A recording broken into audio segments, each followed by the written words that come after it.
Hello, everyone, and welcome to the 7 o'clock episode of Miss Glen and Friends Read On. I'm super excited, and many of you have expressed your excitement about tonight's guest reader. We have none other than a man I've come to call Uncle Derrick, although there's no blood relation, but Uncle Derrick. And so I am going to turn this over to him so that he can introduce himself to those who may not know him, and then get right into the book.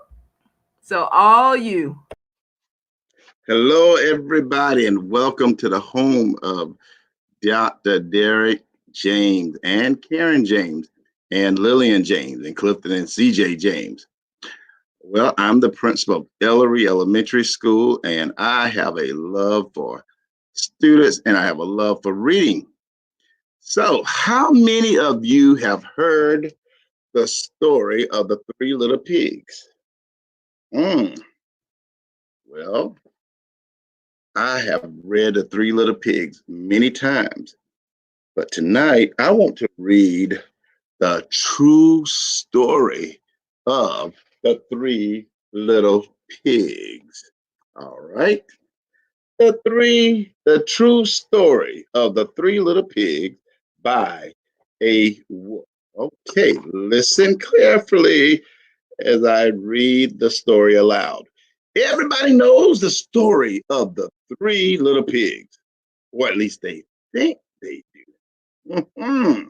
But I'll let you in on a little secret. Nobody knows the real story because nobody has ever heard my side of the story. Wow. Wow. Now, let's hear the true story by Alexander T. Wolf. You can all call him Al. All right. I don't know how this whole big bad wolf thing got started, but it's all wrong. Maybe it's because of our diet. Hey, it's not my fault wolves eat cute little animals like bunnies and sheep and pigs. That's just the way we are. If cheeseburgers were cute, folks would probably think you were big and bad too. That cheeseburger is cute. All right. But like I was saying, the whole big bad wolf thing is all wrong. The real story is about a sneeze and a cup of sugar. This is the real story. Listen carefully. Way back in Once Upon a Time, I was making a birthday cake for my dear old granny. I had a terrible sneezing cold. I ran out of sugar. Keep in mind, this is the wolf talking. So I walked down the street to ask my neighbor for a cup of sugar. Now, this neighbor was a pig. Oink, oink, oink, a pig.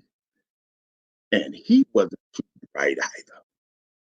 He had built his whole house out of straws. Can you believe it? I mean, who in his right mind will build a house of straw out of straws? So of course, the minute I knocked on the door, knock, knock, knock, it fell right in. I didn't want to just walk into someone else's house. So I called, little pig, are you in? No answer. I was just about to go home without the cup of sugar for my dear old granny's birthday cake. That's when my nose started to itch. And I felt a sneeze coming on. Well, I huffed and I snuffed. And I sneezed a great sneeze. A great big sneeze. All right. And you know what? That whole darn straw house fell down, and right in the middle of the pile of straw was the first little pig. He was dead as a doorknob. He had been home the whole time. It seemed like a shame to leave a perfect, good ham dinner lying there in the straw, so I ate it up. Think it was a big cheeseburger just lying. Well, I was feeling a little better, but I still didn't have my cup of sugar. So I went to the next neighbor's house. This neighbor was the first little pig's brother. This He was a little smarter, but not much. He had built his house of sticks. I rang the doorbell. Ding, ding, ding, ding, ding. Nobody answered. I called Mr. Pig. Mr. Pig, are you in? He yelled back, go away, wolf. Oh, you can't come in. I'm shaving the hairs of my chinny chin chin. I had just grabbed the doorknob when I felt another sneeze coming on. So I huffed and I snuffed and I tried to cover my mouth, but I sneezed. A great sneeze came out. And you're not going to believe it, but this guy's house fell down just like his brother's house. When the dust cleared, there was the second little pig. There's a doornail. Wolf is honor.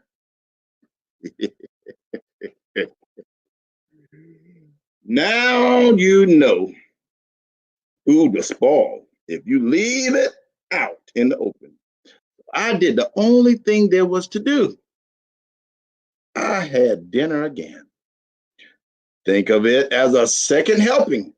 I was getting awfully full. Hmm.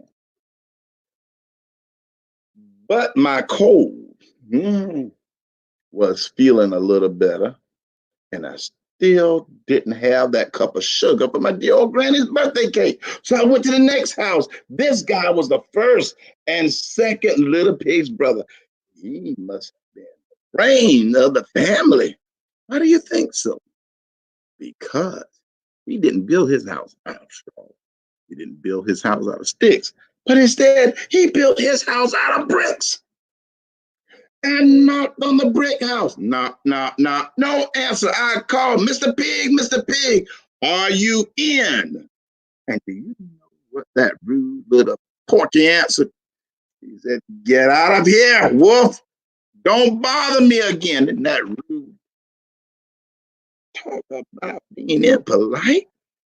He probably had a whole sack full of sugar, and he wouldn't give me even one little cup. Not one little cup. All that sugar he had, he didn't give me not one little cup.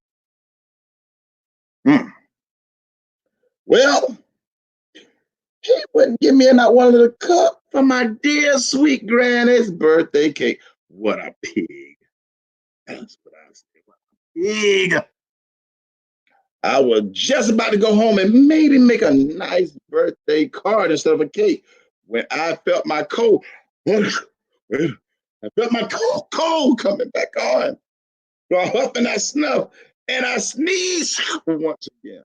Then the third pig yelled, and your old granny can sit on a pen. Oh, now I'm a pretty calm fella. But when somebody talk about my granny, like that, I go a little crazy. I go crazy when they talk about my granny. But when the cops over, of course, I was trying to break down the pig's door. And the whole time I was huffing and I was puffing and sneezing and making a real scene. I was doing it all. The news reporter. The rest, as they say, is history. The news reporter found out about the two pigs I had for dinner. They figured a sick guy going to borrow a cup of sugar didn't sound very exciting. So they jazz up the story with all that huff and puff and blow your house down, and they made me the big bad wolf. That's it. The real story. I was framed, but maybe you can loan me a cup of sugar. I hope you enjoyed the read aloud. Good night. That was awesome. Thank you so much, Uncle Derrick. And I agree with you. One of my students, she said he's very funny and he is very funny and makes the story funny. Yes, he is, Aubrey. And that was very exciting reading. Thank you so much for joining us. And thank you to everyone who joined. I see Kennedy, you're here. I see Aubrey, you're here. Miss Waymeyers, I see that you're here. And someone named Cam Winston. I'm not sure who you are, but thank you so much for joining. And everyone who may catch the replay, thank you. And again, thank you, Uncle Derrick. Good night and go Tigers. Good night, everybody.